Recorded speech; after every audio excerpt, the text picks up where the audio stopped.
Hi there, my name is Andre Phillips, and in the summer of 2022 I attempted to swim around the Isle of Arran.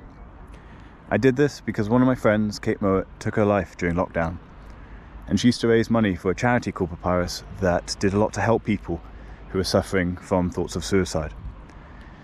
So I wanted to do this to raise some money, raise some awareness in memory of Kate, but also for me process the grief of her passing. The goal was to swim the 100 kilometers around Arran over 10 days with some rest days, making that 10k a day. I trained here at Wardy Bay for about a year, but it probably wasn't enough training. The Scottish weather, the cold, the fatigue and the jellyfish made this much more difficult than I thought it would, and I never thought it was going to be easy. I started the swim on the 17th of June from Lamlash Bay with some miserable sideways rain conditions. But I was just happy to be in the water, started, after all the training, planning and logistics. Come along and see how the swim went. Here are the swimmers. Holy Isle in the background. Just come round from Lamlash Bay and heading down there, south I think, to Whiting Bay for lunch. Hello. Not off my breach like that. Where's the seal? It's just... Oh, He's right here. You come back up again. there he is. Hello, buddy. Can you come swim around Arran with us? I could do with the toe. Day 2 was going swimmingly with kayak support from Amy.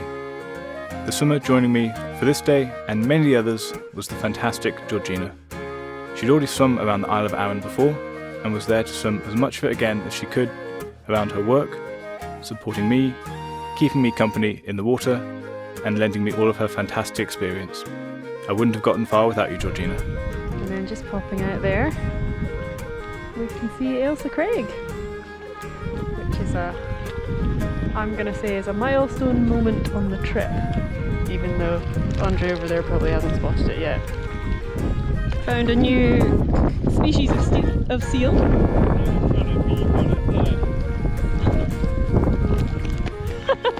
Can you flop off into the water? I think I'll rip my wetsuit. Yeah, you don't want to do that.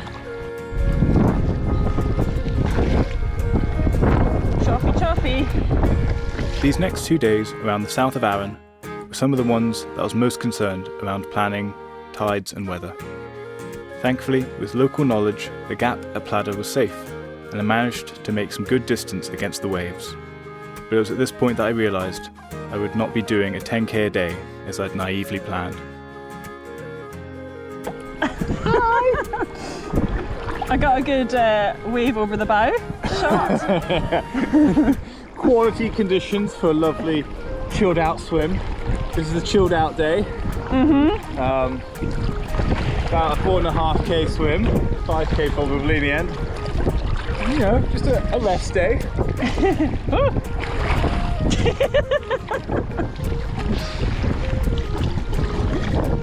I guess like a density of jellyfish is at 1. There's always one within reach of me at any point. Really? I can hardly see any, but...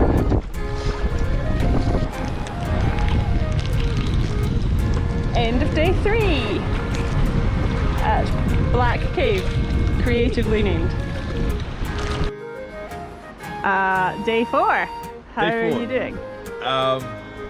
Good. Quite tired. I need to eat even more. And we are here on the south coast with a beautiful view of Isle of Arran. And we're going to just do a short 6k before Amy leaves us. Happy birthday, Amy. Oh, thanks. Yeah, it should be 6k, good weather, only a bit of waves, and Going that way. going that way. And then hopefully it'll be the west coast, and that'll be faster with the tides pushing us along more strongly and you getting fitter and faster. Boom. Welcome to a snippet of my soundscape and view while swimming up to 6 hours a day. Very calming, until you get a jellyfish jump scare. I occasionally used headphones to break the monotony, but mostly I tried to count each stroke up to 100 and then start again, never counting how many hundreds or how far to go, as I'd find my energy and motivation slipping if I thought of anything except of each stroke in front of the other. Any comment? So, Any comment? 8.3k in just over 3 hours.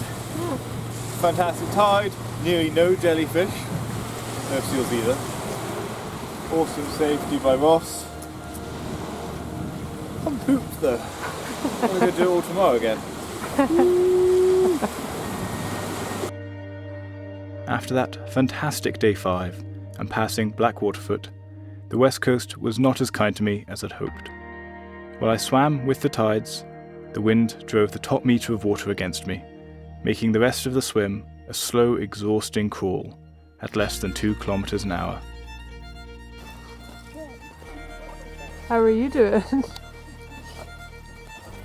is a fake grin.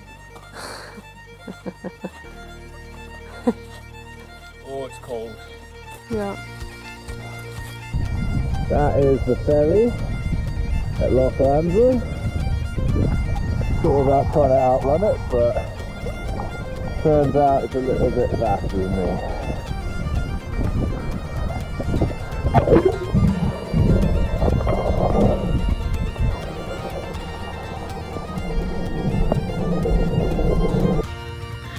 Starting at Loch Arran, about to try and go round Cock of Arran.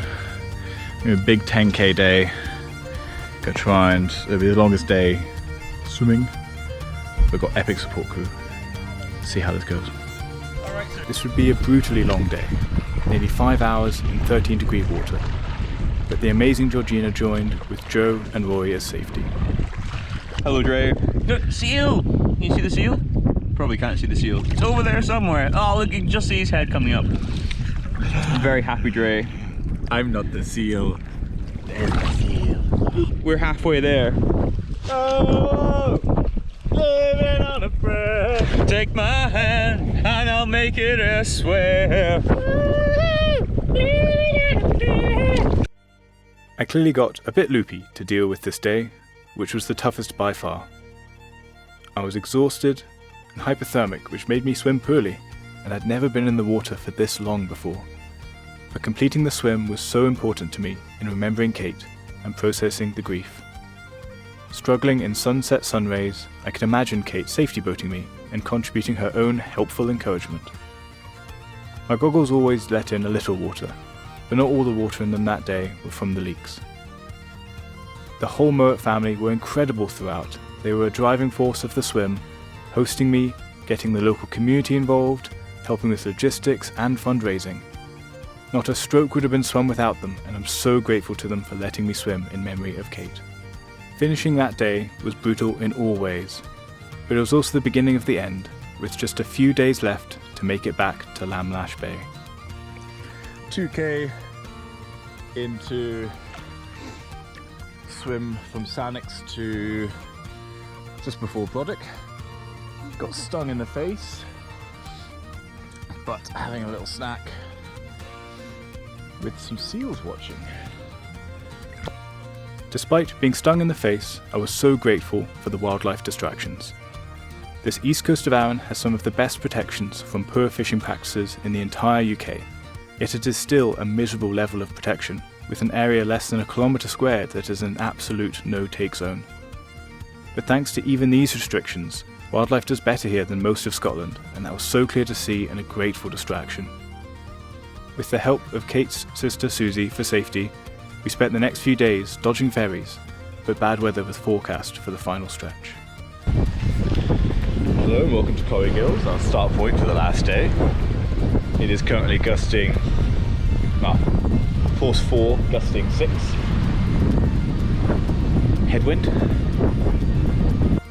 The weather for this final day was so rough. Georgina and I just had to laugh. The ferries were cancelled due to high winds, our safety kayaker was blown ashore, and then we swam on with just shore support. but after 7k we returned to where I'd started 14 days before. Thank you to everyone who donated or helped out even a tiny bit. We completed the swim around Arran and in the end raised over £7,500 for Papyrus in memory of Kate. Thank you all.